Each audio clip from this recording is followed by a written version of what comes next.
Welcome to the lovely IHP community, a bunch of 5D collective individuals who love to be self-aware, accountable, regulate, and with what? Well, mindset, mindfulness, and mindset practices that I get to share. 5D Mystic Mentor, content creator, podcast host, and here's for a short on how you view yourself and how others may view you is not always going to match. But remember, non-traumatized people, we love and forgive like Jesus taught me. And we know the Holy Spirit, and although all people don't like mystics, we again ignore those who carry their trauma charges, ignore getting healed, and pretty much just keep using Lucifer's name anytime.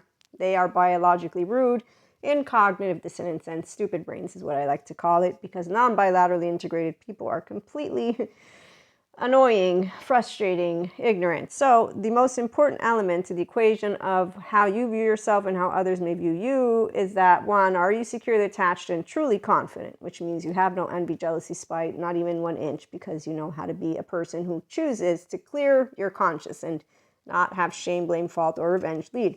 A lot of people like to make up stories. Meantime, again, as we run out of time, the most important element to the equation of when somebody gives you their opinion is, do we have a person who lives a life consciously with a bilaterally integrated brain and a safe and owned mind, body, and whole self that is non-traumatized and has secure attachment? If so, then great, because we have a person who's navigating life with their social engagement nervous system and their prefrontal cortex. So we have a smart human being in front of us that's not using their trauma brain, which is instead, as Robert Sapolsky points out in his book Determined, a lot of people don't know their 3-year-olds ruling them. I do, and they find it all hard to believe, but that's another thing. So the capacity of clarity, truth, and intelligence, yes, it only comes from a person who's integrated in their bilateral brain. The ones who aren't, they cut off from Purusha, pure consciousness, unconditional love, and Prakriti, pure energy. Yes, their 3-year-old has a broken heart, and so does their 1-year-old, and so people, mystics, and anyone who is traumatized with non-bilateral integration, they lack self-awareness and they allow their past childhood trauma to rule the way, which involves a lot of biases and adaptive child part narratives,